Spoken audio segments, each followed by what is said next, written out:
Ladies and gentlemen, welcome to the Above the Bar podcast, where each week we belly up to the bar with a new guest, find out what they do, who they are, and what makes them great. So sit back, relax, and enjoy.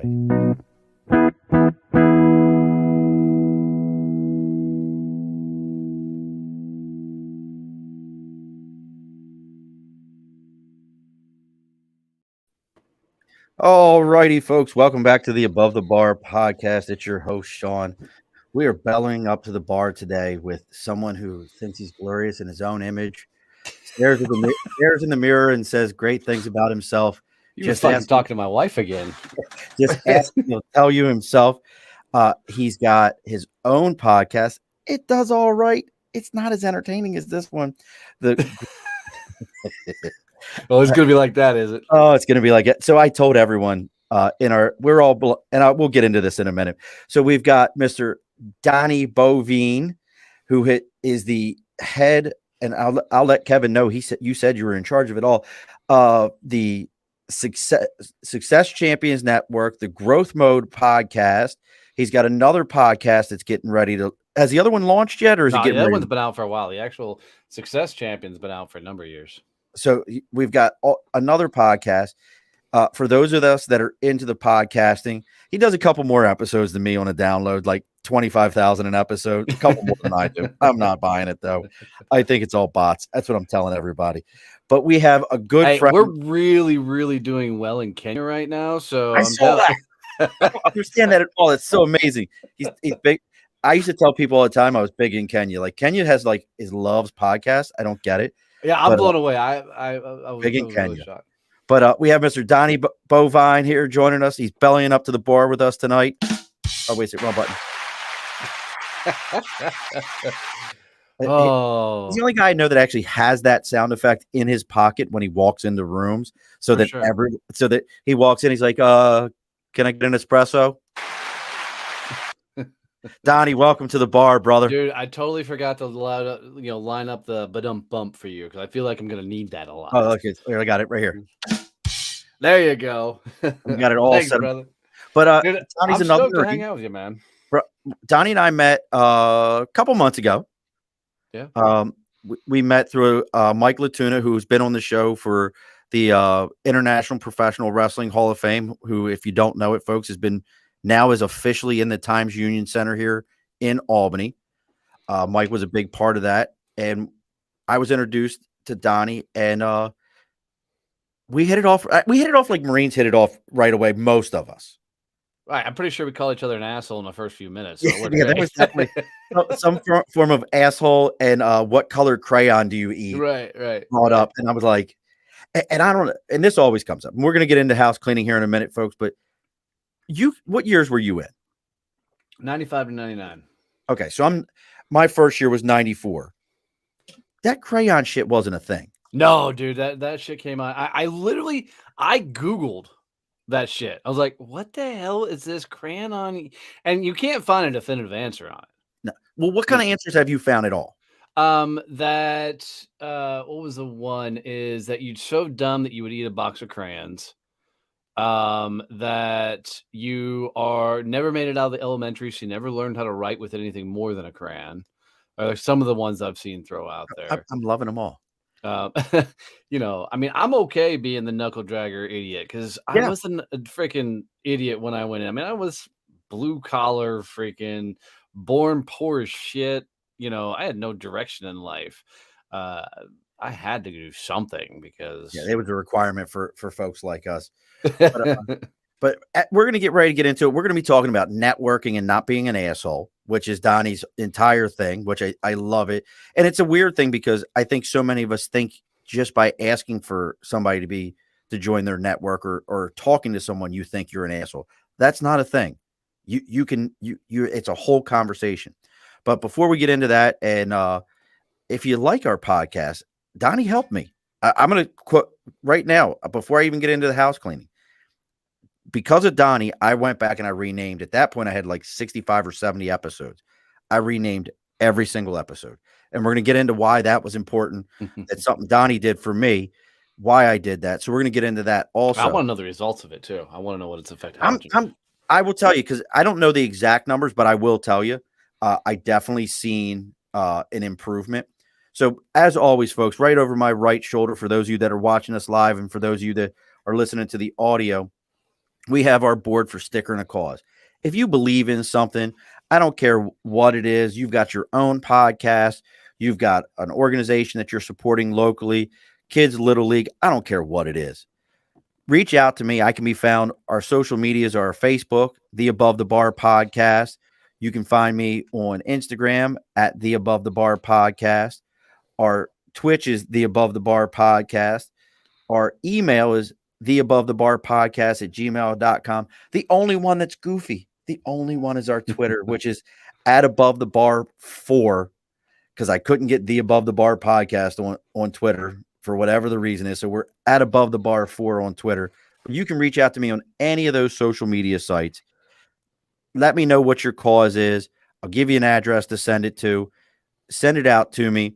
I'll read it live on the air for everyone to hear. So Sticker and a Cause, it's here for everybody. Our next thing is you saw all of our posts this week. If you're following us on Instagram, if you're not, you need to fix yourself. Follow us on Instagram, follow us on Facebook, everywhere. You saw all those great posts. If your media needs a bigger network, make sure you reach out to Media by Dibs. They can do your flyers, they can do your social media posts, anything you need, video openings. Our opening, he fixed our opening for us a little while back when we had new music. So reach out to Media by Dibs on Twitter, Instagram. It's all Media by Dibs. And if you mention Belly Up to the Bar, you're going to get a 10% discount and a free consultation the first time around. Media by Dibs. Now let's get into this, brother. So let's do it. We're going to get into this, folks. First thing that Donnie did for me, and we'll say it. So I used to think that if you have a podcast out there, we all think, because we watch these other guys that are doing, all these ads and they're doing all these amazing things and they're getting all this stuff. Remember, most of them probably have backing in some way, shape, or form that most of us will not have. So you're relying on algorithms. And I thought I had these really cool names that if you listen to the show, you would be like, oh, I need to know what that means. Donnie said, stop. Name that shit something that somebody's going to Google. How to run a podcast. Marines. What does it mean to do this? How do you do that? How do you make this? Things that people are going to go onto YouTube because they search their Facebook or search their podcast the same way. Think about what last time you looked up a podcast. It should be the Above the Bar Podcast. And as I always say, make sure you grab your phone, your friends' phones, and everyone you know, and go ahead and just put my shit on their phone so that it downloads for everyone. It's the only way it's going to get bigger. Yep. But Donnie said to change your name. And I will tell you, Donnie, as soon as I did that, I think if I had a show that had 5 or 10 downloads, it now has got 10 or 20 downloads. Yeah, it's massive. It's because you got to think that podcasting as a whole, and we can go down the rabbit hole of podcasting for a while, Jesus Christ. But podcasting as a whole is a how-to platform. Like, I told you I'm really getting in the NFT space right now and figuring that shit out. And so I went to Google Podcast. I typed in NFTs, and there's 2 podcasts that instantly popped up. One is the Edge of NFTs and NFT for Newbies. So I listened to them both great content. But the funny fucking thing about NFT for Newbies is I'm in the second episode. I'm like, God, that dude's voice sounds familiar. And then I realized it's my fucking buddy, Rich Cardona, who's a retired gunny out of the fucking Marine Corps. Hold on. Rich Cardona? Yeah. Why do I know? He's huge on LinkedIn, got a big following out there. Hold on, Rich Cardona. I think I know Rich Cardona. But it's his podcast, and I sent him a thing on LinkedIn. I'm like, motherfucker, your podcast kills. And so I'm devouring it because he really breaks down NFTs. I'm not going to go into what NFTs are, but if you're really tell people what an NFT is if they don't know. At least give them that. So an NFT is a way to digitally own, like if you did a piece of artwork. So if you own a piece, you're trying to sell art. It's a way to sell it online and an alternative method to selling it versus selling it out of a shop or something along those lines. And there's some cool ways to make money from it. But if they really want to know, go listen to NFT for NFT for Beginners, Rich Cardona and Heather Parody, who's another great gal. and they'll take you through. And it's so funny because they're such newbies at it as they're building it out. They're fucking things up. I mean, the Ethereum, which is one of the big coins. I mean, Yes. she's like 3 episodes in, and she's like Ethereum, and That's she's not even good. And Rich is like, you realize it's Ethereum, right? And she's like, really? You know, so it's such done by beginners and newbies. They break things down just fucking Big Bird style. But that my point of all that is podcast is a how-to platform. So when people are looking for content, so we're working on trying to figure out how we NFT our books coming up. You know, so I'm trying doing a lot of research, and so just like YouTube, people go to podcast land and they type in how right. do I X, and somebody's done a podcast on it. So it's a pretty fascinating thing to wrap your head around. But most people start a podcast because they think that's going to be the thing that sets into the stratosphere because they Right. got something to say, and they don't realize that they're fucking nobody, and they better be playing a really long fucking game when it comes to Well, podcasting. this is episode 90 or 91. So I've been doing this since June of last year. I have, and look, folks, I will bust Donnie Stones all day long, have no doubt about it. But he's doing 25,000 downloads an episode. I'm doing 2,500 total. and I'm proud of this, and I'm always going to be proud of it because that means 2,500 times somebody said, I want to hear Murph talk. I want to hear him run his face. And I find it interesting. But, podcasting, and I want to kind of combine the two, in the name of this episode, I said, how to podcast, how to be successful at it.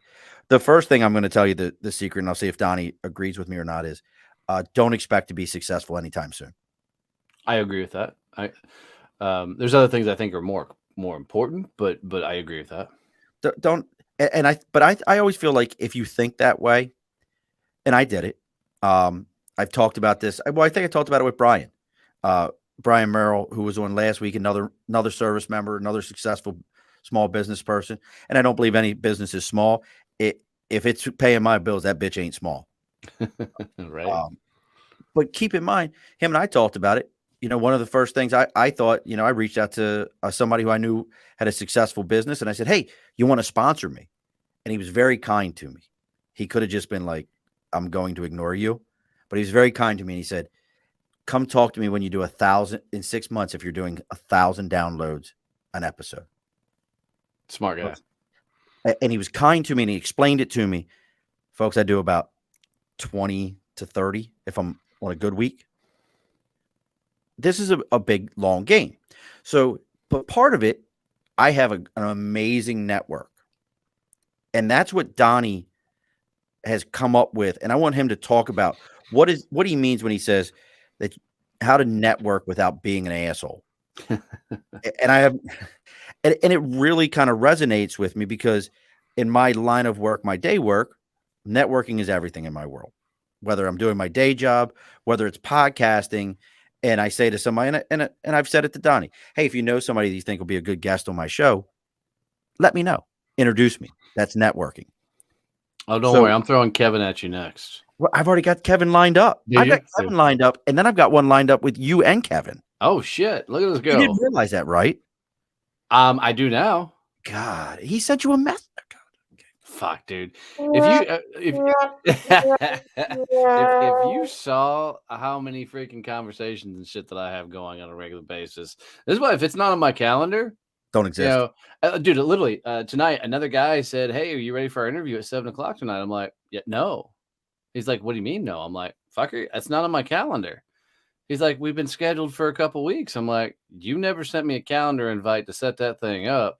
I said, so we're gonna have to figure it out. So we reschedule it for February. But, here's a funny thing: is I've sold hundreds of millions of dollars over the years, from HVAC franchises to commercial printing. And my last career was with an organization called Sandler Training, which is a sales training organization. And sales is a bitch. Right. I mean, it's a grind. It's brutal.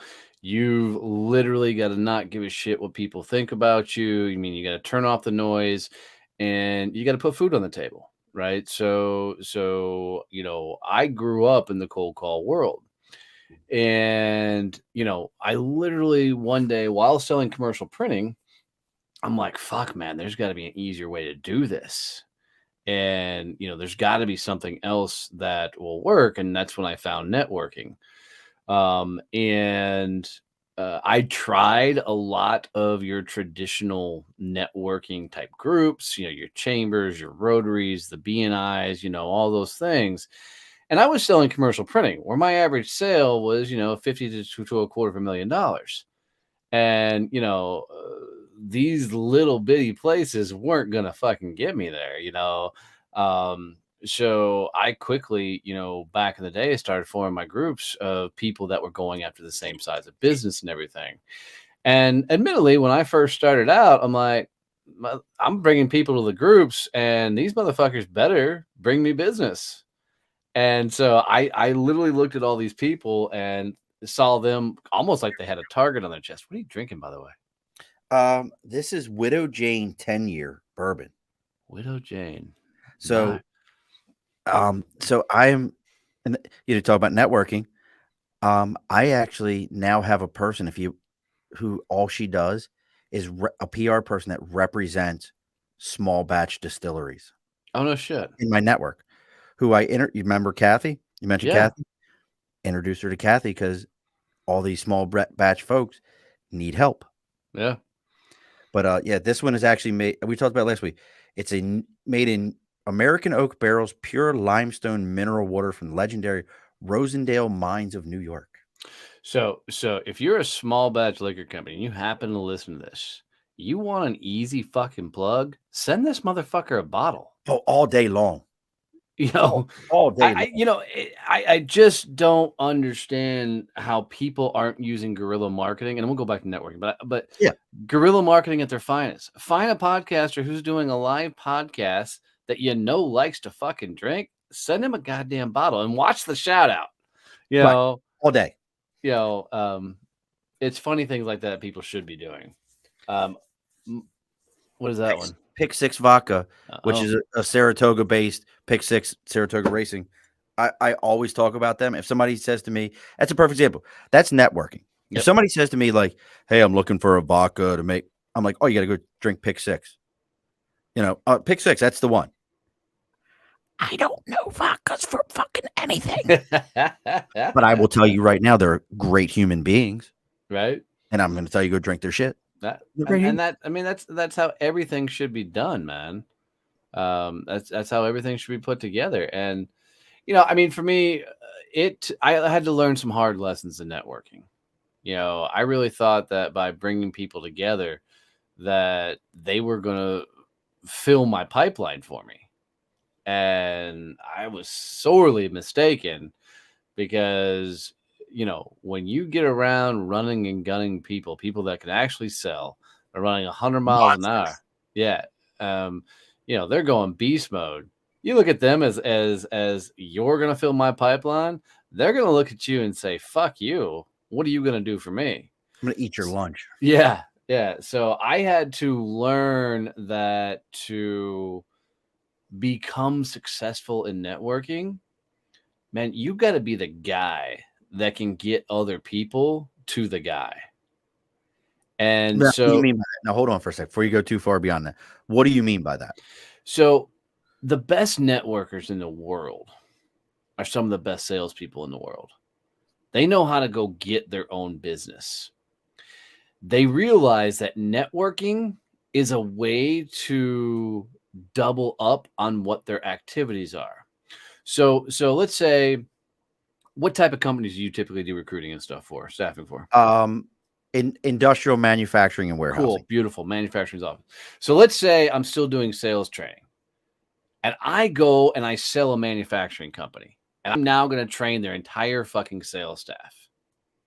Now, I need to get close to you because you're dealing with manufacturers all over the place, right? And that's a great fit for me. But you're not necessarily going to instantly think of Donnie and introduce me to manufacturing companies. But if I come to you and say, hey, Sean, I just landed a deal with XYZ manufacturing company. They've Yes. got 12 sales reps. I'm just crawling in there, but I'm going to get to know the VP of sales. I'm going to get to know the president of the company. Give me a month or two and tell me who's the ideal person for you to meet. And I'm going to get you into that company. And then a couple months later, I come back and go, you ready? Let's go to lunch. Right. And I take you in there. Now, at no point have I ever looked at you and say, Sean, what can you do for me? Right. I am opening the door for you first. I'm literally taking you straight into the decision maker in that company and saying, hey, Mike, let's make up a name. Let me introduce you to my buddy, Sean. Let me tell you, if you ever need personnel, you ever need staff, you ever need recruiting, you ever need somebody in your world, this is the guy. And literally, it's almost mafia style that I just vouched for you. Right. Right. Now, Mike, you could have been prospecting and calling on for months and probably not got in there. But now that I've given him results as a client, helping him grow his business, right? And I brought you in, now I've become your fucking champion. So Mike's like, hey, great to meet you, man. Let's set up another conversation. And now you've been introduced to that company. It's a warm handshake. Absolutely.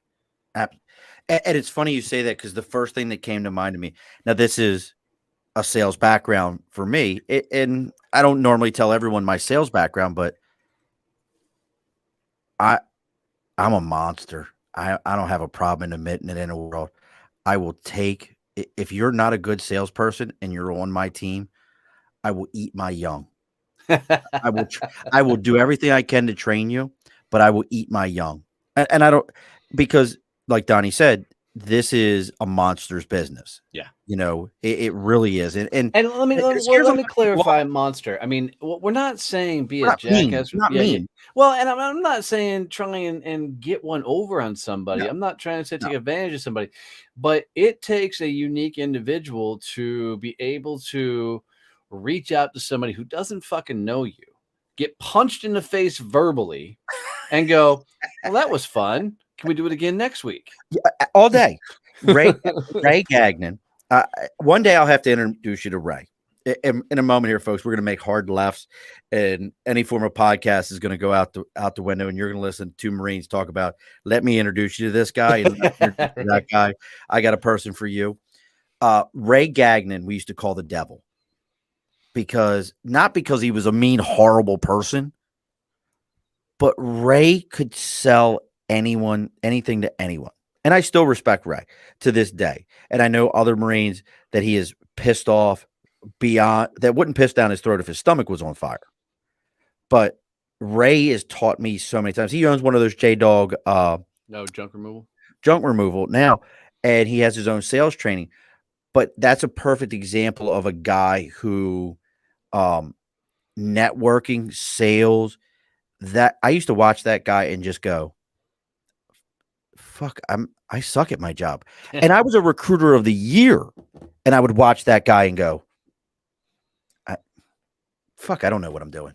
Right. And that's actually my goal in when I recruit and when I sell, is to look at somebody and go, you're so damn good. I don't know what I'm doing. I need to learn more. Yeah. I need to learn. I mean, that's how I learned sales. Was so you weren't formally trained? Like, I'm formally trained. No. I mean, I never even knew sales training was a thing. Somebody loves your sweaters, by the way. It's Dibs, man. Dibs loves the sweater. That's awesome. Oh, Dibs and bits. I love it. But freaking, on freaking Stitch too, or Twitch. I mean, Switch. Yeah. Badass. For me, how I learned sales was this is a fun story. So I was hired out from behind the bar to really get my first big boy freaking sales job, right? And I was hired into a unique situation. Streaming, that's awesome. And freaking, I love reading comments and shit. But when I was hired, I really had no sales manager. I had, Dibs, let's talk, brother. We can talk. Shit, throw your sales questions up, man. We'll answer that shit live right now. I love it. Hell yeah. I have to tell you, finish your story because I want to tell you a story about today. Sure. So I literally had no training. So she literally gave me like a computer and a phone and said, figure it out.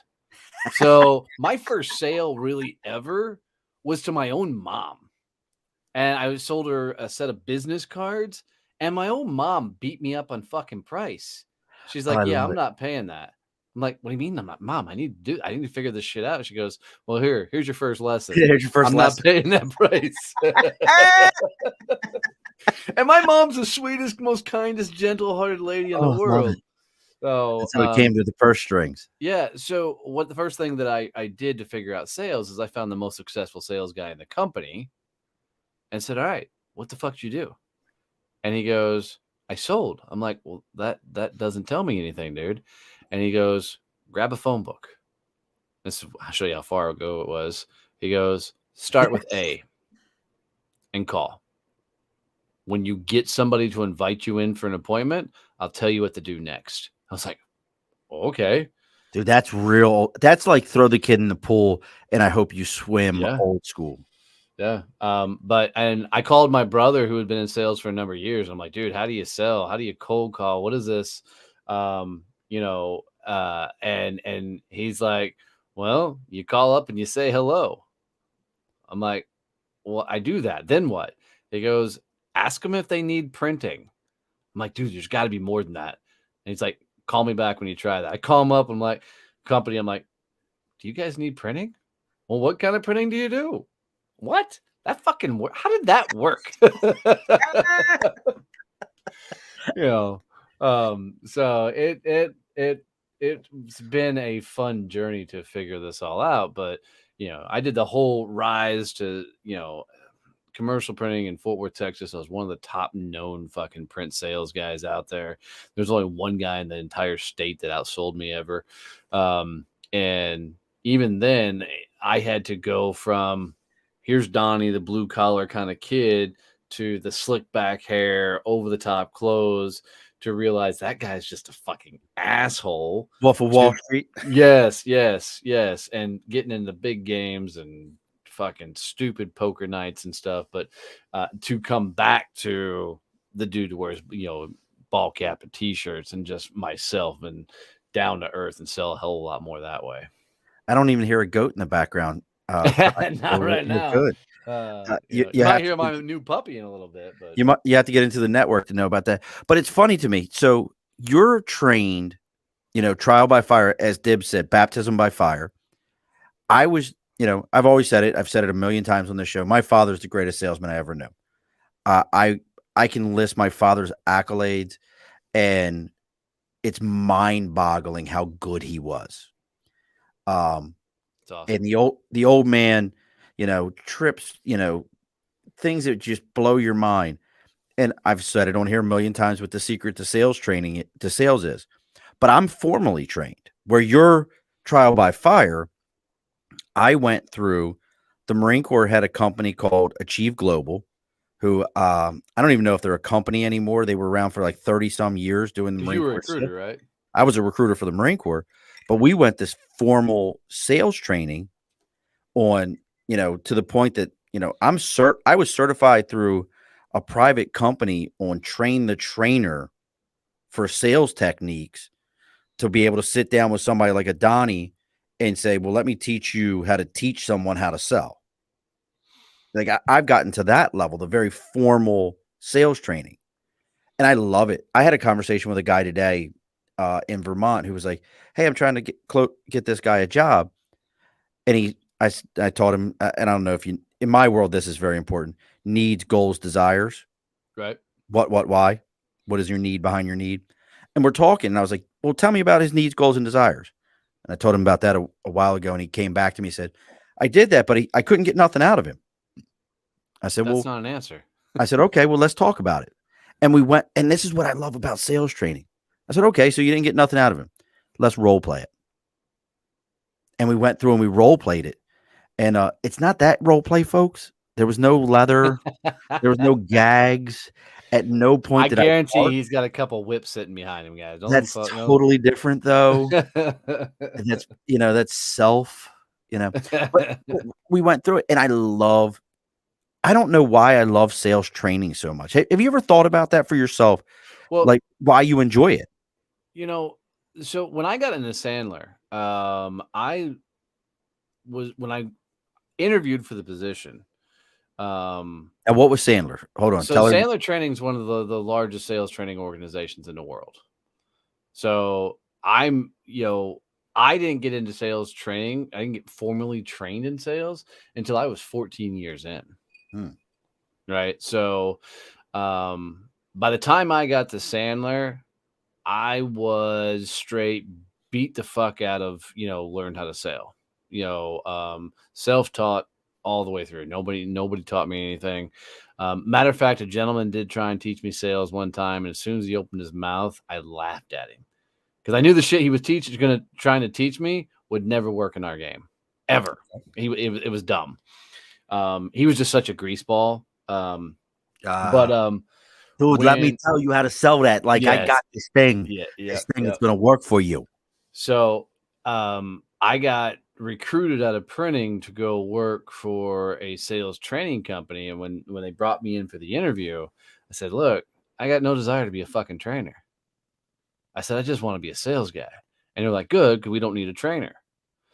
Well, 2 years into selling for him, I 4x'd his fucking company. And he looked at me and goes, "Dude, you can't make any more money." I said, "What the fuck you mean I can't make any more money? Look at how much money I fucking made you already." And he goes, I misspoke. He goes, "You can't make any more money unless you start training." And I said, "Dude, I'm not a trainer. I don't want to be a trainer." And he goes, "Well, I'm at capacity. I can't train any further. I can't add anybody. So you're going to have to start training." I'm like, fuck. So now I became a damn sales trainer and I started training Sandler. And then we 10x the fucking company because now I could, eat what I killed. And I got to the place where I learned that if I didn't sell, I couldn't train, and I started really enjoying training. I love training from the aspect of teaching the mindset, the simple things behind sales. Um, Dibs, 2 seconds. I'm going to give you an answer how to get sponsors. Okay. Um, but the crux of it all, you can't just train everybody. You got to train trainable people. And, a lot of these companies don't have salespeople. They got customer service reps, Yes. Amen. you know, and that was a massive strike. I want to get to Dib's fucking sponsorship Well, question, but and that's a great question, Dibs. And it's funny Donnie's talking about this. So again, I've sold for so long. I love BD better. And if you don't know what BD is, that's business business development. development. I would rather spend my day, and this is probably the sadist side of sales. As Donnie said, I would rather get punched in the face all day long doing BD. And that was a big thing that I learned from Master Guns Ray Gagnon was if you're not being told no, you're not doing your job. Yeah. And that's I'm going to let Donnie give you an answer there, Dibs, but it's going to be my answer. If you're not being told no, then you're not asking enough people. Yeah. But what do you think, Donnie? Yeah. And the No, question was I 100% agree with that. I mean, trying to get sponsors for so to give the it's really background. it's really stupid simple to get sponsors. And here's how. So the first sponsor I ever got was literally a guest on my show. And when I interviewed her, she had a really cool company, great story, come from, kind of an entrepreneur family. But she built a multi-million-dollar corporation, from nothing. And I was her first podcast she was ever on. So it was really, really cool to be able to tell her story. And me being me, and I didn't know about what sponsorships looked like, right? I didn't know how it all set up. I just knew that people talked about getting sponsors for your show. So I looked at her and said, "Hey, would you consider sponsoring a podcast similar to what you do with that guy?" And she goes, "Well, what does that look like?" I said, "Well, I will, do a live commercial for you every episode of the show, and we'll talk about you, your company, and see what happens." She goes, "Well, what would that cost me?" And I said, $500 a month. just pulled a number completely out of my ass. I had no idea. Right. And she goes, okay, let's do that. And then I went, fuck, I should have asked for 1,000. Right. So, and she was a sponsor for many, many years. But the trick with it, Dibs, is really go find your biggest fans of your show. Like the people that are just totally into what you do, and let them know, because a lot of people don't know that they can sponsor podcasts, right? So go teach them that this is an option. And I would start off your first podcast, get your hosting fees taken care of. Like, all my podcasts are on Captivate.fm. And if you're not doing Captivate, you are playing the fucking game wrong. They are a podcast platform that loves podcasters more than any other platform I've been on. I've been on a bunch of them. I've done Libsyn, Simplecast, and now fucking Captivate. It's a hockey team, not a podcast. So, okay, is it like a kids team or? No, it's a minor league. It's a minor league team. Oh, badass. All right. So here's the first way you start getting sponsors, man. Cool. Semi-pro. Beautiful. Is you go find companies that have sales teams and the likes. And you walk up and say, hey, I'd love to put your sign up in the back of the stadium.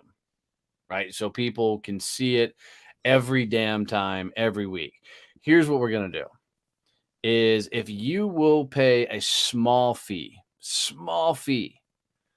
I'll give you X amount of tickets to a game, and you make it look like a trade. So small money trade to get the sponsor.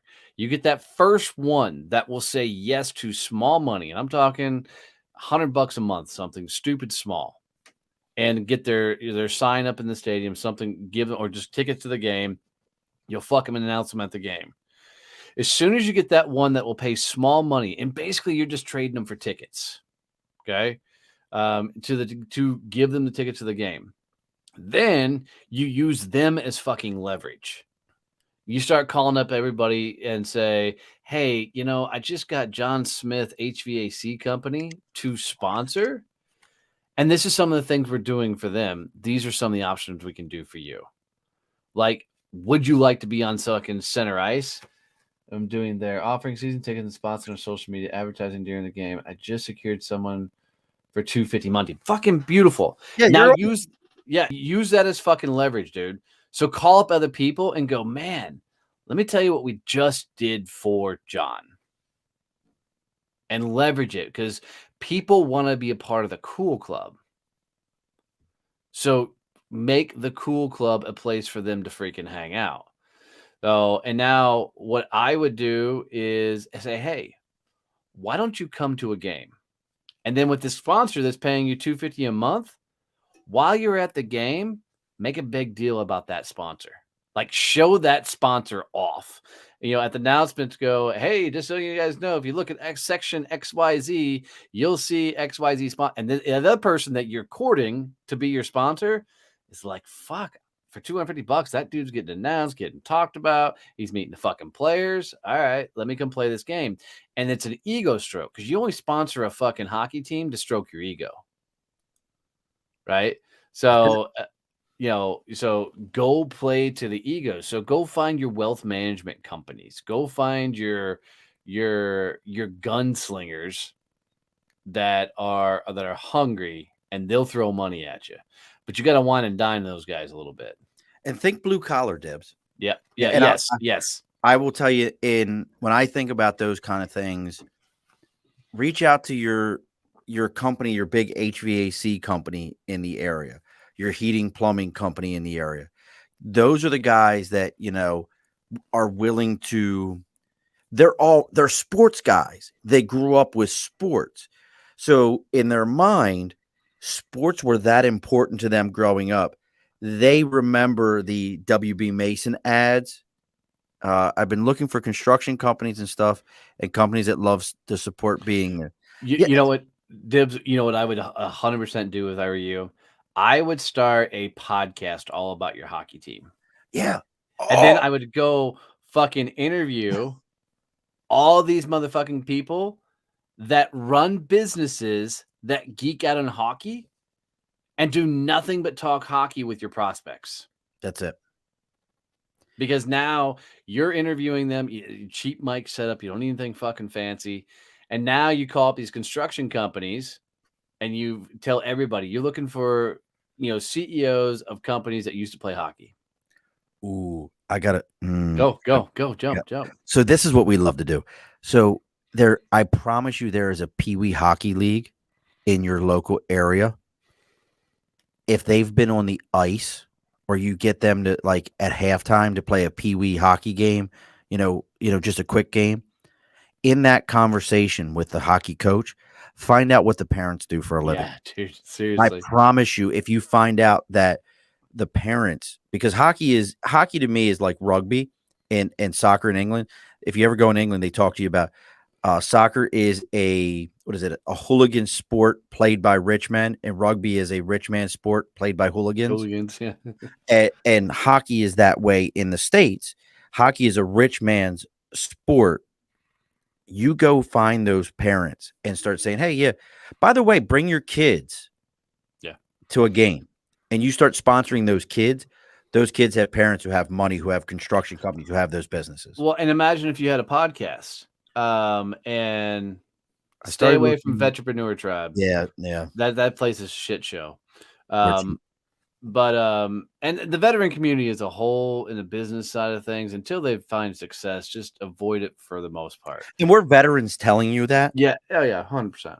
We're weird. So we look at everyone else who has a business and think you suck. Yes. And if you're not instantly doing something for me, you suck.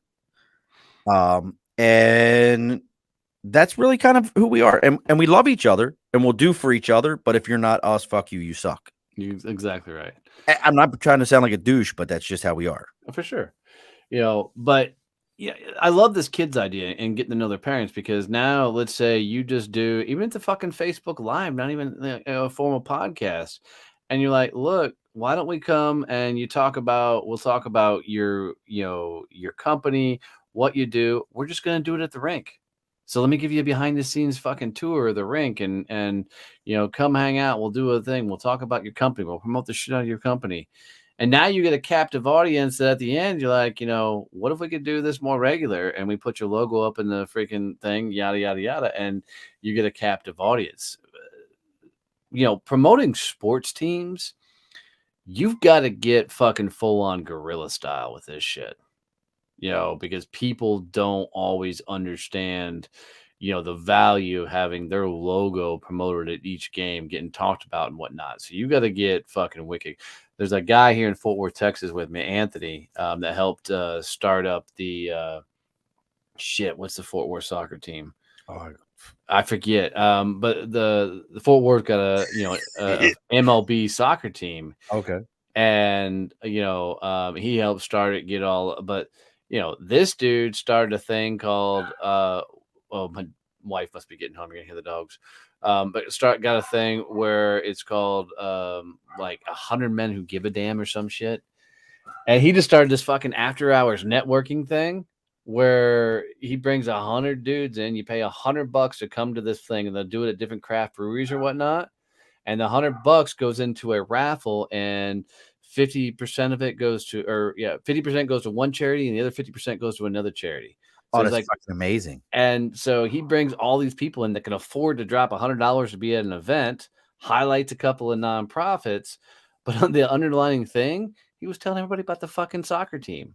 And so he was building awareness for the soccer team by bringing all these fucking people together. Genius. Right. So this is what I'm talking about. To really do a sports team, you got to get fucking straight up guerrilla with this stuff. Well, and that's the other thing about it is, I think if I was doing a sports team, me personally, and I'll tell you my thoughts on it is, I want to know what my numbers are average game. And then being able to explain to my client that, hey, look, even if you're a small semi-pro and you're getting 500 people a game, maybe it's 500 people a game. Being able to explain to my client that, hey, look, your logo is going to be in the face of 500 people for X amount of hours, that they're going to see it, they're going to hear it, they're going to understand it. What other form of media or entertainment can you pull that off in? And for the money that you could do this with, that would be my angle. I would take the angle of, let's look at it. If you do a commercial, you may get 100 people, 1,000, 10,000 people for 30 seconds. I'm going to give you 500 people for an hour staring at your logo. Who can do that? Right. And then shut the hell up. Dibs, here's the other great secret of sales. Don't shut the fuck up. Shut the fuck up. Oh, God, I can't even begin to explain to you how many times I look at people and go, so what do you think about that? And I wait. I love the uncomfortable of the room. Let me ask that question. I got to ask you that question, Donnie. How much do you love the uncomfortable question when you ask it and then don't say shit? How much do you love it? I love the squirm. Oh, I love it. But for me, I love the follow-up to whatever they're fixing to say. Right? Because when you shut up after you ask a question, right? They're going to take a second and then they're going to throw an answer at you, which I love that, right? But for me, whatever they ask, I'm always going to hit them with, really? Why? Oh. And then I'm going to shut up again because that second pause, is money. Oh, I love it. Folks, if you're just joining us, I see we got 5 people watching right now. James Shearer, thank you for the love, brother. We're with Donnie Boivin. We have fucking hooked a hard left, and you're into 2 sales guys who are just trying to fucking hard dick each other into a fucking another piece of the puzzle because we love it. This is what we do. I promise you, I'm working with a guy right now. Donnie, if you were still in the game for the copier stuff, I would already have found a job for you where you're going to make $1 million, because I've got an old school sales guy I work with around here. He's in his probably mid-50s who, like, old school, brother. Like, we'll talk after the show. And when I say, like, we're not quite at I talked to somebody the other day. We're not quite madmen, but we ain't far off from it. Who's just like, the whiskey bottle's probably in the desk drawer. The sales gets finished, and we're taking the whole team to Beijing, China. Right. That kind of sales guy. So now, kind of keep moving this thing forward. Your whole thing is networking without being an asshole. And Dibs, I'm not cutting you off, brother. I need to get you into SCN. That's Success Champions Network, sure. folks. If you really want a network thing, if you've ever done BNI is fine. But BNI, you're going to have 3 guys that sell insurance, 2 guys that do financial planning, a house mom who's selling curtains, and an Avon lady. And you're trying to figure out how you guys are all going to work together. And it's nothing against BNI, but I couldn't do it. Yep. I will tell you right now, one of the nice things about SCN, Success Champions Network, is there's one person that does what you do. Yep. There's one person that's involved in it. You will, until your chapter gets to 10, you have to fucking look at Donnie.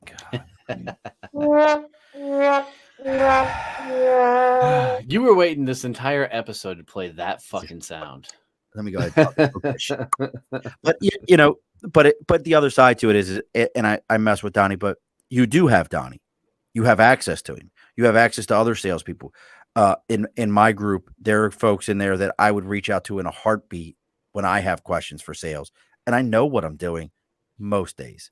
And Dibs, when we meet later this month, dude, I'm gonna make you cry. That's my goal, to see if I can completely make you cry. He's a chubby Marine now, so it makes me hard. But get into and look, I love Success Champions. Next week we have Christine Smith, which I would love. I'm gonna have to introduce you to Christine Smith. Okay. Christine Smith in the Albany area is a network ninja. Oh, I think I actually know her. Ripple Effects? Yes. Yeah. I know Christine. She's fucking beast. I love Christine. Dude, she's a ninja. She's fucking ninja. Love her.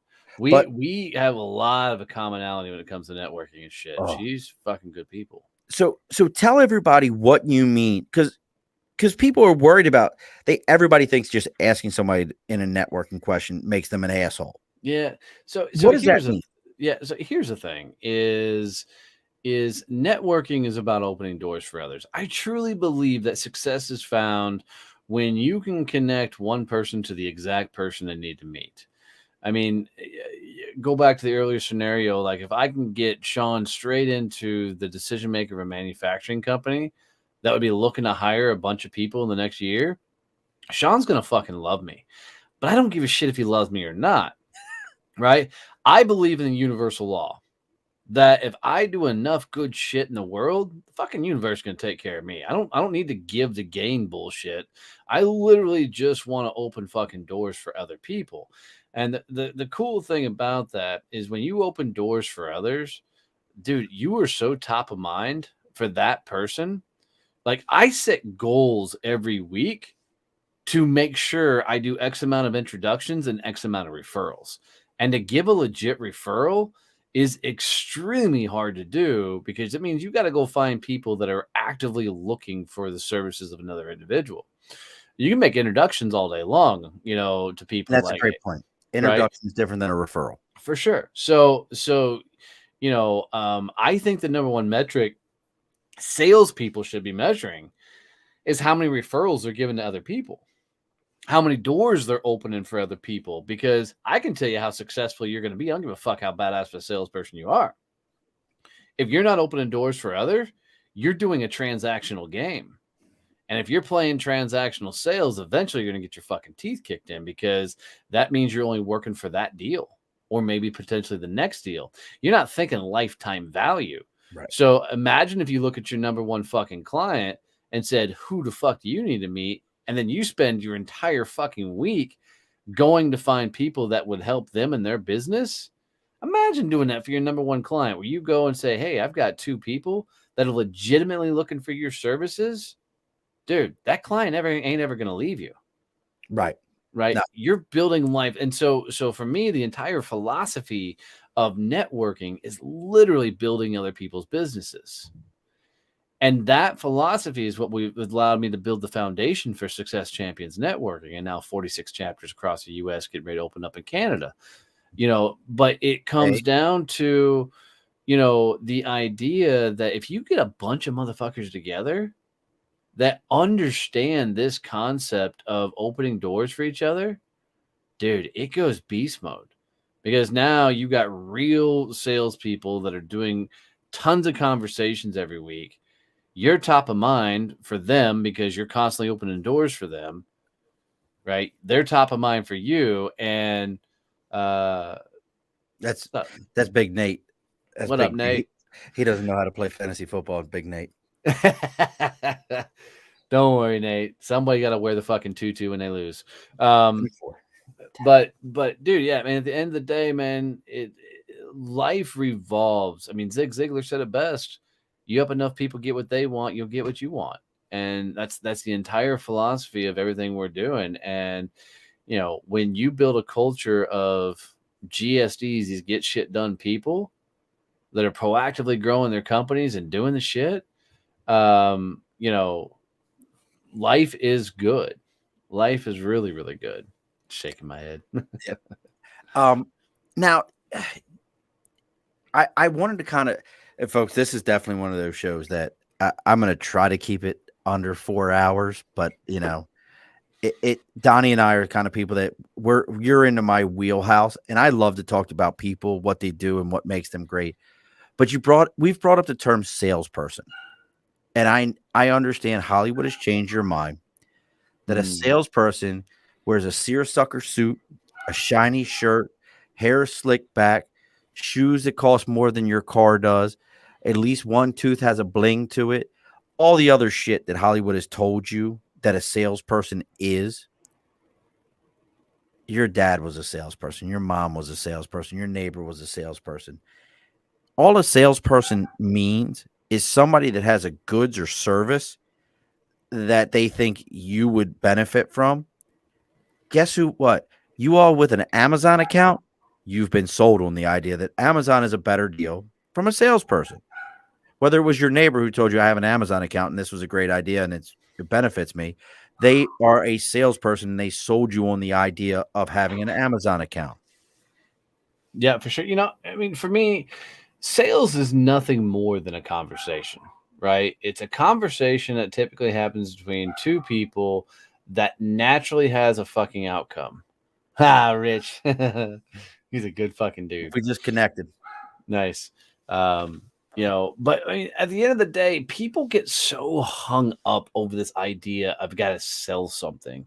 Man, if sales is done right, you don't have to overcome objections. You don't have to fucking do these hard close shit. You just go have real conversations. I mean, for me, when you have a proper sales call, you sit across from a motherfucker, and by the time you get to the end, they're like, fucking, oh my God, this was the most killer conversation I've ever have. How do I get more of what you do? Or how do I get involved in your world? What's it look like? They're asking you how to move forward, right? Not this stupid shit that's been taught nowadays of, well, you got to get one over on them. My money's in their pocket, the fucking stupid ass Grant Cardone shit. That guy's a fucking idiot. Who I don't even know who that is. You don't, no worries. But it's the idea of going and having genuine, real conversations with motherfuckers that really gets to the heart of the matter. Back when I was doing sales training, I'd take these young bucks along on sales calls. And on the way to the sales call, just be you. That's it, Herb. Just be you. On the way to these sales calls, I'd be talking to these young guys, girls, and they would be in fun, loose, having a great conversation, talking about family. Then we'd pull up to the building we're going in, and it's like they do this Jekyll and Hyde, right? Yep, totally. They would just get stoic. And I would, being a sales trainer, I would go along as the sales guy in training. It's how I snuck into a sales call. So I'd go help them actually coach later. And they'd be in their sales call and they'd be completely bombing it, right? And I'm not going to bail them out because they need the experience of fucking it up, right? And they would look at me and go, Donnie, what you think? And I'm like, I'm just a sales guy in training. I don't know anything here, right? And we get in the car and they were like, why the fuck didn't you bail me out? I'm like, you don't learn anything from me bailing you out. But I'm like, what the hell happened? On the way to the call, we were fun, jovial, and everything else. As soon as we get out of the fucking car, you became this shyster fucking greaseball salesperson. Dude, people buy from fucking people, right? You're not talking about this transaction. You're talking about lifetime value. How can you keep these people around for fucking years? I mean, my clients end up becoming family fucking friends that we do fishing trips together, hunting trips together. This isn't about getting their money. This is about creating such a strong relationship that they want to stick around with you forever.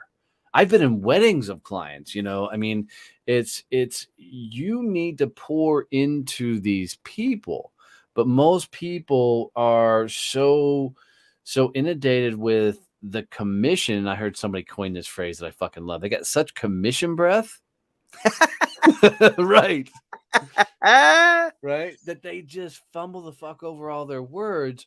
And they're trying so hard not to be a greaseball salesperson that all they do is come across like a greaseball salesperson. It's funny. Now I told you my old man was the greatest salesperson I ever knew. And I told you I was formally trained. And I'm curious of your feelings on this. Now, I was formally trained. You're not going to hurt my feelings. My father passed away a couple of years ago. He won't hear this. My father always used to say to me, you can sell anything to anyone as long as they think they're getting a deal. Doesn't matter what you're presenting to them. And if you go back and think about anything you've ever done, I talked to Brian about this. If you think about anything you've ever bought a day in your life, if Donnie bought a truck and I bought a truck, now I'm going to buy American. I'm buying Nissan. He's probably buying a Ford. You have to go back and research that. It's a research joke. But the reality of it is, if we had the same vehicle, if I said, hey, I paid $40,000 for my truck, and Donnie said, well, I paid $39,000. You know what the first words out of my mouth are going to be? When I bought mine, it was the best deal I could get. If Donnie bought something and I bought something, the first time you buy it, the first words out of your mouth are, well, it was the best deal. God rest your father. Yeah, God rest your father. I'm gonna 100% disagree with him. See, now you just, and I'm curious because you have a very, and the reason I bring that up is you have a very different sales approach. Yep. The old man used to make it. So my question would be, what's the name of the last guy who sold you a car? Rob Gage. Cool. Very few people can tell you that. Why? Because they got transactionally sold to. They got the deal. It was about the deal. Right.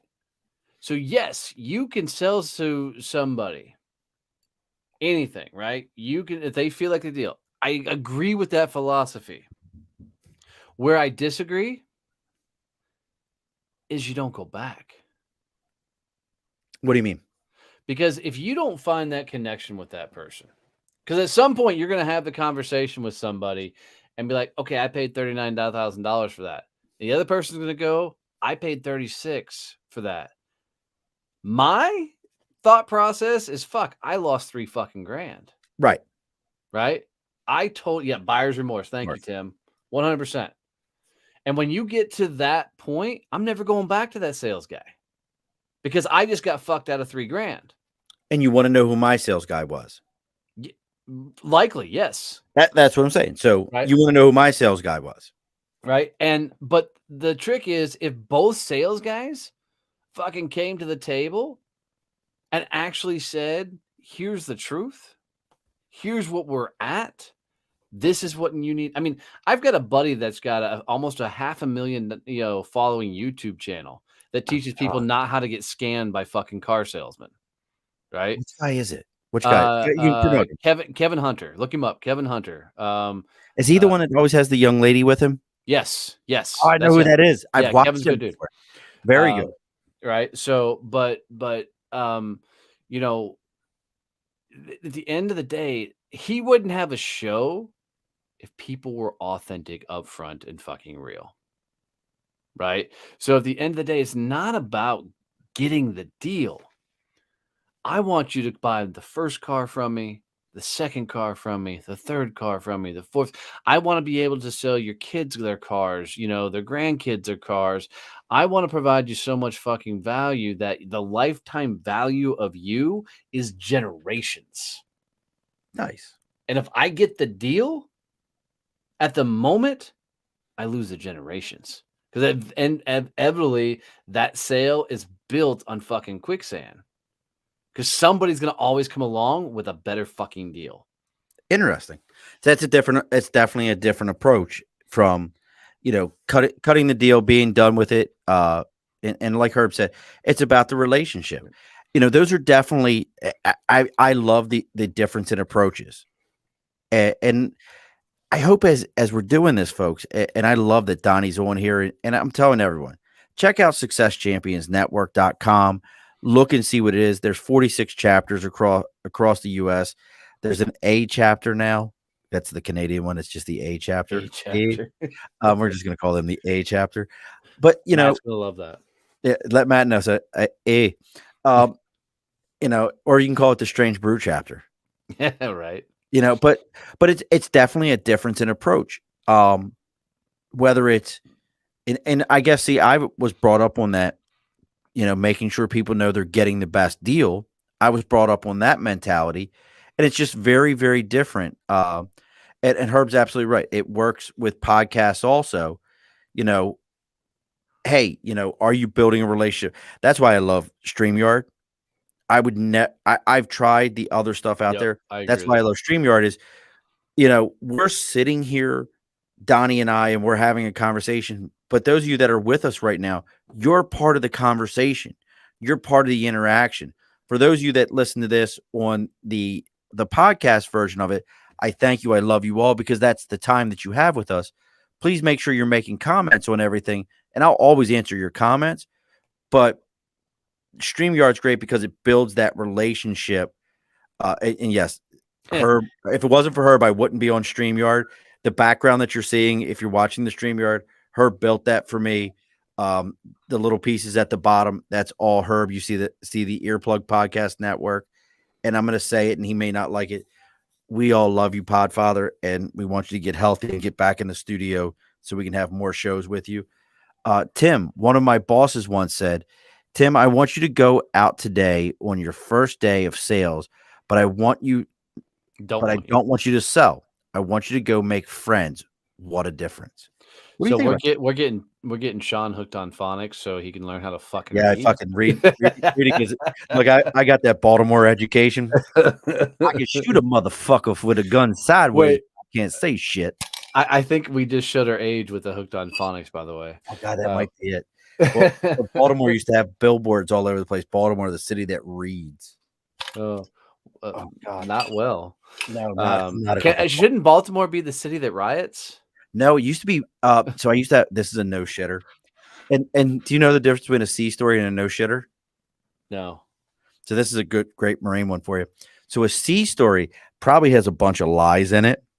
So if somebody tells you, "Hey, I got a C story to tell you," guarantee you the fish wasn't that big and Mm. the story wasn't that impressive, and she definitely wasn't a 10. But a Well, no shitter, they're not lying to you, and they want you to believe every word of it. Hey, this is a no shitter. well, she probably wasn't a 10.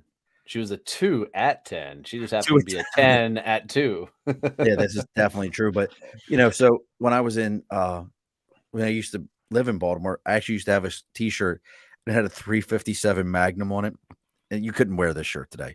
Nobody's going to buy this shirt today, and it said "Baltimore, the city that bleeds." Oh, Look, I live in Albany, New York, and I love living in Albany. I feel safe. My children are safe. It's a beautiful city.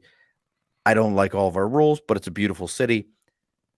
They had, God, we're going to make a right turn here for a second. They had 17 homicides, and they're losing their shit up here.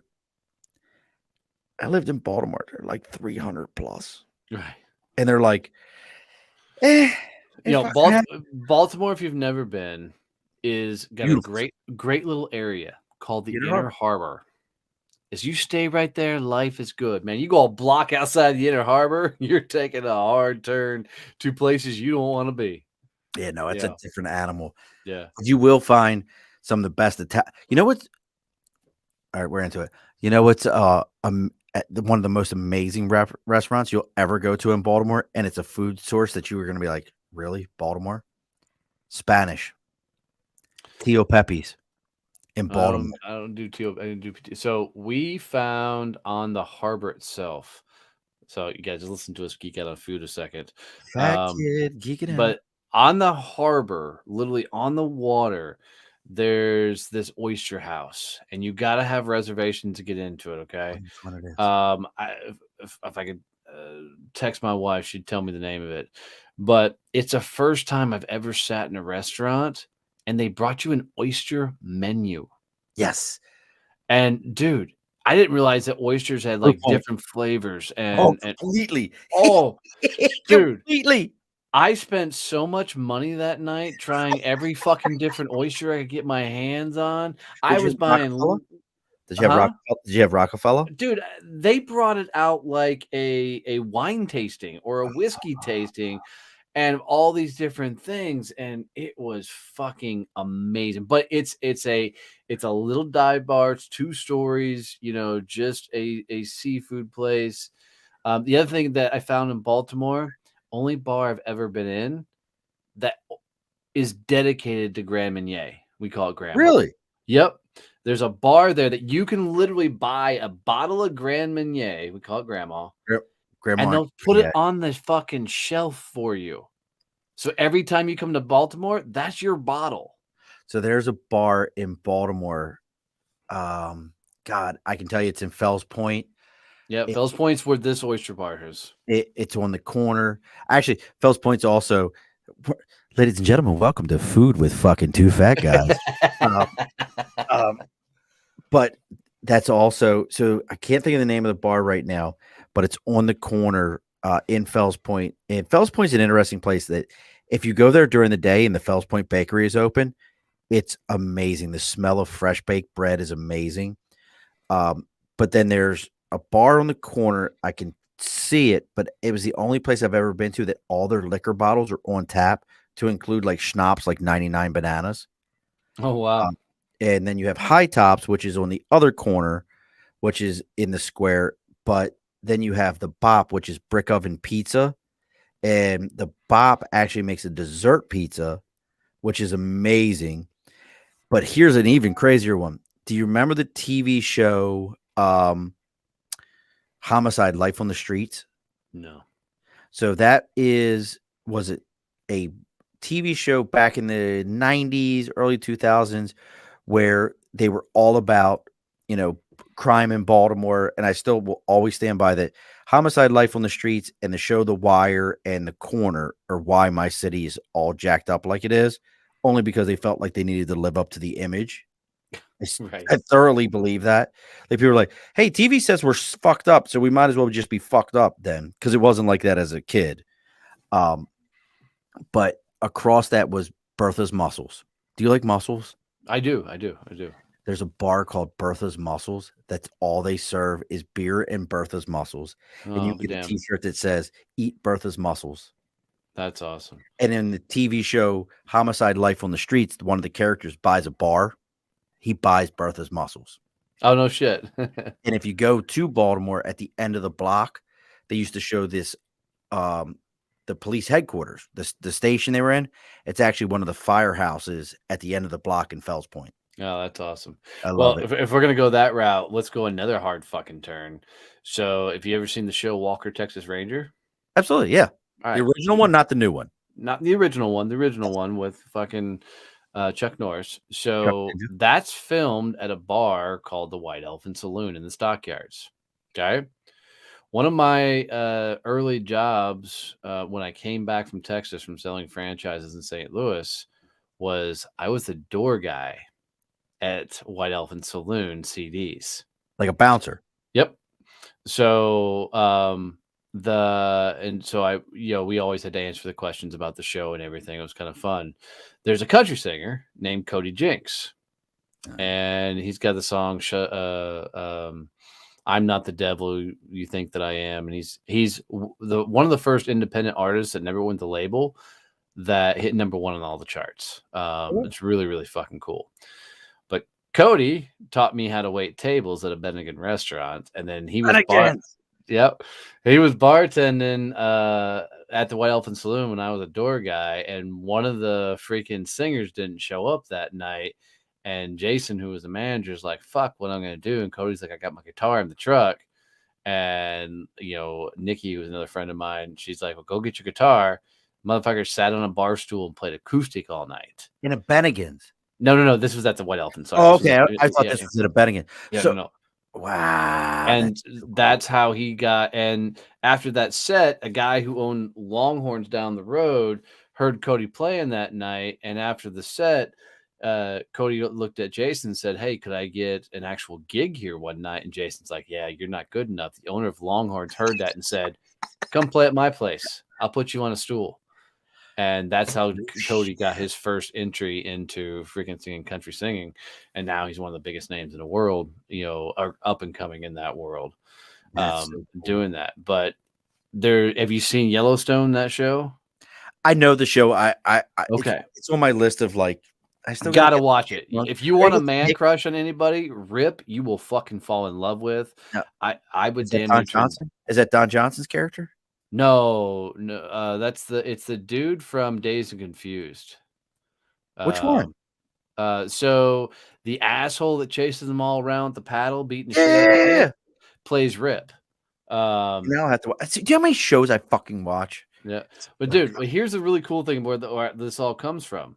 1886 is going to be the prequel to Yellowstone, and Sam, who's the motherfucker from Roadhouse?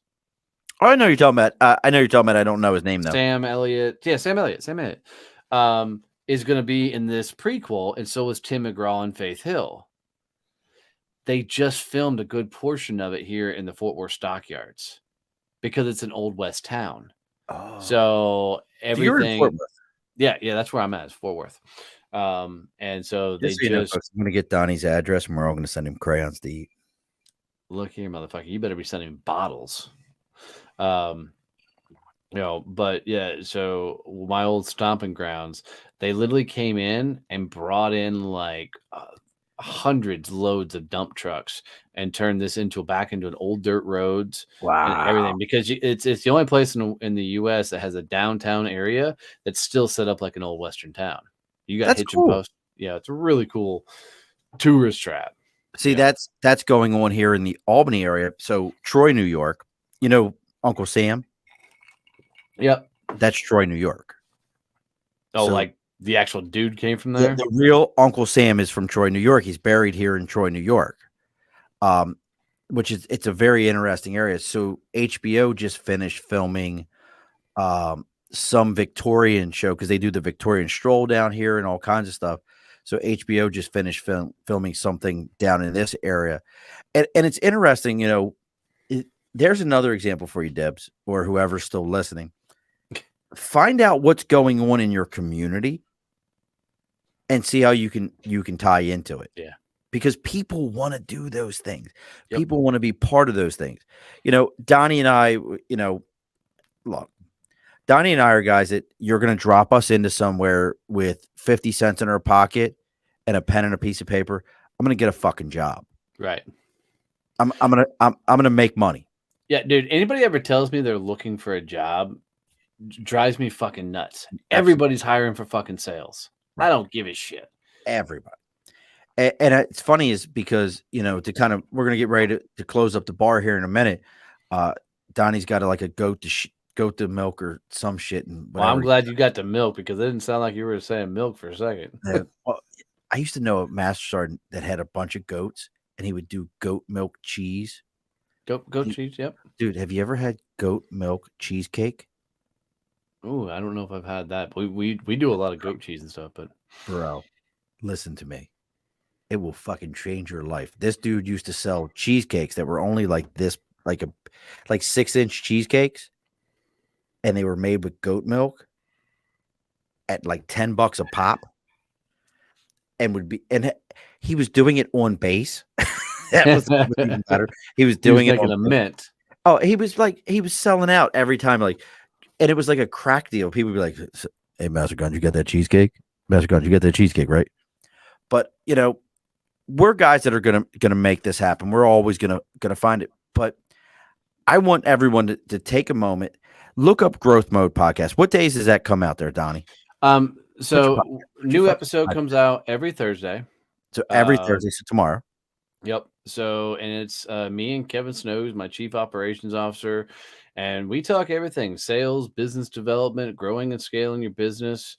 And you know, we just upgraded the format of the show, so we'll always throw a topic out there. So every episode we start off with a story that relates to the topic, you know, whatever we're talking about, and then we put a post out in our Facebook group, private Facebook group for all the members of Success Champions Networking, and we ask them, you know, what is your questions regarding this topic.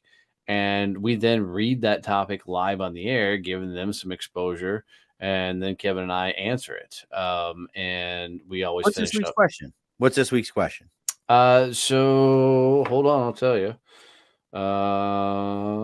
Remember, it's adding members to your podcast, right? Well, we always record, you know, a few weeks before, so. Tomorrow is setting traps for your health, traps for yourself. So one thing that I learned is a lot of people need to be held accountable to make sure they get shit done. So a trap is something that you put out there to the world and let them know you're going to do something. So we talk very specifically what it looks like to say you're going to do something and let the world hold you accountable. So like, launch a new course for your company, or you'll do 100 days of Facebook Lives. You know, I've had somebody recently said, I will, you know, bring on 10 new clients by a certain date, or I'll shut down my company. Right. It's extremes, because a lot of people aren't self-motivated. They're not money motivated. They're not, you know, overly driven. So you've got to set a massive fucking freak out, because you're okay with that. You're okay with that. Yeah. Like, yeah. You're okay with somebody saying, hey, I've got by, you know, June 1st, 10 new clients or I'm shutting this whole fucking thing down. You don't think that that's too extreme? Nope. And here's why. The people that are setting those type of things have spent their entire lifetime with good enough. They spent the entire journey of this world being okay with being okay. If you're that person that has only gotten so far in life because you've always gotten just okay with it, just good enough, whatever, you've got to do something so extreme. So the fear of her shutting down her business scares the fuck out of her more versus doing all the new business development reach outs and everything. So, and when she tells other people that she's going to do this or shut down her business, it's such an extreme amount of fucking accountability that you can't help but do the things you need to do. And the way I learned this was a guy once upon a time looked at his daughter and said, if I close one deal a week for the next year, I'll take you to Disney World. And every Friday, his daughter would look at him and go, Dad, did you close a deal? Yes, I did, honey. I closed a deal this week. 1 week, he looked at his daughter and said, honey, I'm sorry. I didn't get a deal done this week. And she melted, right? Completely cried, freaked out. And he said, honey, hold on. And he went and crammed the phones, did everything else, and sold a deal. And he never missed anything over. So the idea of traps is setting something that's such a scary accountability. Wow. I don't know if I could do that. Oh, dude. I really don't know if I could do that. And I know I'm good at what I do. Well, let me ask you. Are you motivated by fear and success? And there's an easy test to figure that out. What's the test? Okay.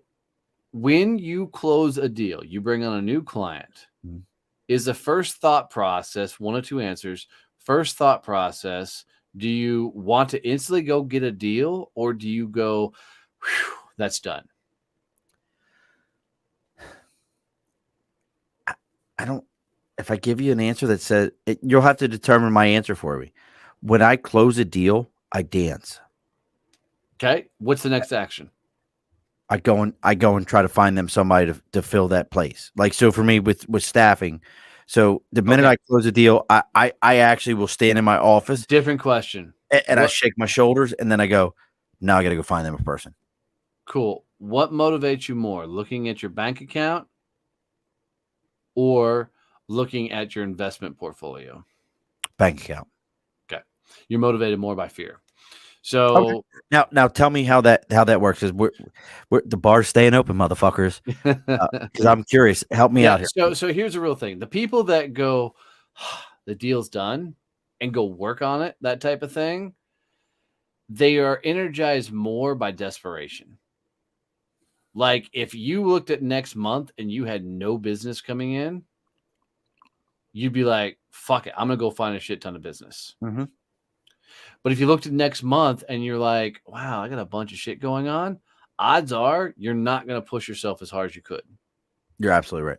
Okay. So the people that are motivated by success are always what's next. What's the next deal? What's the next deal? So I got a young guy that I trained years ago, the greatest salesman I've ever met in my life. Me? No, the real one. And this dude, but this kid, we do kickboxing together. Okay. And we were sitting in the parking lot and we both screwed up. They changed the time when practice was. And so we both got there about a half hour early. And I said, cool, I'm going to go do some work on the truck. He goes, cool, I'm going to go do some cold calling. Right. This kid is fucking hungry. I love him. And literally just really to brag about him. His name's Austin. Went to work for a commercial label company selling labels, commercial box company selling boxes. They had 8 salespeople when he came on board. He's now the only salesperson. He outsold all 8 people combined. So it's him and the president of the company are the only salespeople in his company now. It's ridiculous. He's fucking beast. But he is always, and he's like, look, I'm going to work Monday through Friday. And this motherfucker works so hard that he doesn't work past 5 o'clock and he doesn't work weekends and is selling millions upon millions of dollars because he's so, in boxes. in boxes. It's ridiculous. Printing money for himself at this point. But it's because he's never going to go hungry. I And love it. his biggest fear is ever to go hungry. So when people are motivated by this big success, they'll constantly go after, they'll constantly churn, they'll constantly try and do it. But most of us are motivated by fear. I So would when say you're that. motivated by fear, you're the person that, well, I'll just figure it out, right? I'll always, it'll never get that bad. If it gets that bad, I'll fucking bail myself out. And knowing that that's how most people are intrinsically wired, these fucking big risks will fucking catapult you as long as you own up to it. Interesting. Now Donnie, I don't normally say I like you, but I like you right now. Dude, so tomorrow's episode, setting traps for yourself. Yes, that, Growth folks, Mode check that out. podcast, wherever you listen to podcasts, listen to Kevin and I dive into, and we're going to tell some of the stories and some of the successes of we've had with people setting these traps. Yeah, make sure you check that out, folks. But check mine out first, but you check Donnie out afterwards. I mean, if you want to listen to a little tiny show, I mean, I'm kidding. Check this guy right here. Check the little show right here. But it's, I mean, folks, we're gonna get ready to pull the sign down on this thing. Donnie's over there drinking cheap Texas whiskey. That ain't true. I'm drinking $100 rum. So, woo! What's your rum? So I typically like Captain Morgan, but for my birthday, my wife bought me 2 things. One, if you've never smoked infused your drinks, she bought me this. Oh, so you get a device that you put these flavored like chips in, really, and you literally light them, and it smokes down through your glass. It's fucking insane. So you can take a bad whiskey and turn it into a good whiskey really quick. So for our 15th wedding anniversary this year, she bought me a freaking $100 bottle of rum and this freaking smoke infuser. So I'll sit down there. Oh, and you're like a kid in a candy store lighting this fucking thing up, watch the smoke just go through your glass and just sit. Best rum I've ever had is a brand called Tartuga. Tartuga is really, really good. That's the best rum I've ever had was Tartuga, and it was a white rum. I'm not big on white rum, but there is, it's a black bottle with Bumbu. Bumbu is one of my favorites. Never heard of that one. Really good rum. But yeah, I'm a rum drinker. Well, I'll look for your rum if we have it here. If you can find me a bottle of Heaven's Hill bourbon. Heaven's Hill bourbon. Heaven's Hill blue I label. can find you like Buffalo Trace and shit all day long. That's hard to find right now. That's not here. It's funny that you can find it because I was just actually here. I'll tell you how big the liquor store up here is. You know the people who have the TV show for the fish tanks. Yeah, they've got like 4 or 5 of their fish tanks in this liquor store. So I'll tell you, how massive this store is. And I was in there the other day, and I'm like, "Hey, I'm looking for a bottle of Heaven's Hill." The guy goes, "We only get certain allocations for it. I haven't gotten it in a while. It's a blue label. It's not expensive. It's probably about $35, $40 a bottle, brother. If it's a bourbon, like Buffalo Trace is great. I saw a bottle of Buffalo Trace the other day, $6,000 bottle. That's so stupid, dude. I can buy Buffalo Trace around here, $40 to $60 a bottle all day long, like a special, like whatever. But when I see those, and I had one of my sons with me, I was like, "Look at that!" He goes, "Dad, that's $6,000." I said, "That's a." So I can walk up and get a 7-year-old Heaven's Hill bourbon up the street for $40, dude. I would recommend it to you. Blue label. I will recommend. Yeah, it's a blue label right now. I'm looking at Absolutely. I will recommend that to you. If you're not a bourbon drinker, I will recommend that bourbon to you. Heaven's Hill blue label. I will highly, highly recommend. But I'm in New York. Right. It's distance wise, it's a whole thing. But look, we're gonna get ready to pull the close sign here on the Above the Bar podcast. Donnie, brother, we've known each other for a couple of months.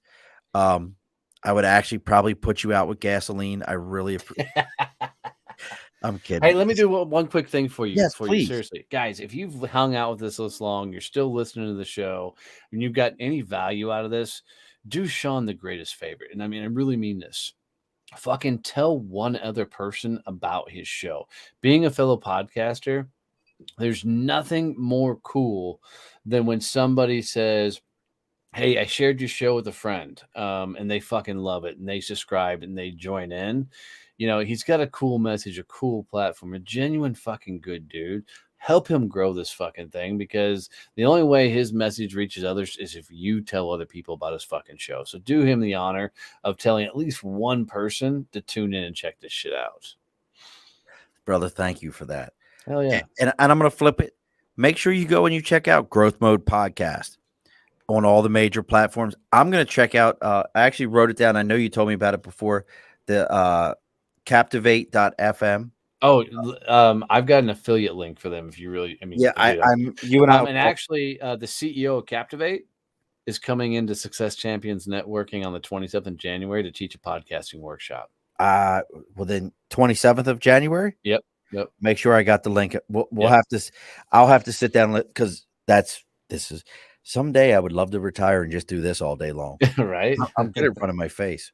But make sure you check out Growth Mode Podcast.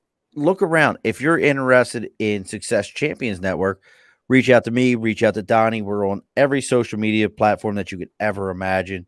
Reach out to us. There's probably a chapter in your, if there's not a chapter in your area, we'll find somewhere that you can get tagged in. Up in Albany, we're the elite, Empire Elite chapter. We would love to have you join us up here in Albany. But Donnie, where else can they find you? Dude, if they want to get in touch with me specifically, if they text the word success to 817-318-6030, I'll send them a whole bunch of free training stuff, but it'll also send them all the links to everything that I have.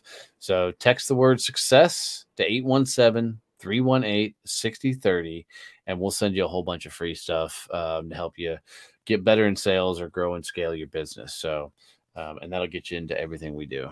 So that was 817-630. Nope. 817-318. 6030 and text the word success. All right. 817-318-6030 and text the word success. Donnie will personally send you pictures that, you know, amazing. Yeah, those two. You're going to get my fans only page. His fans only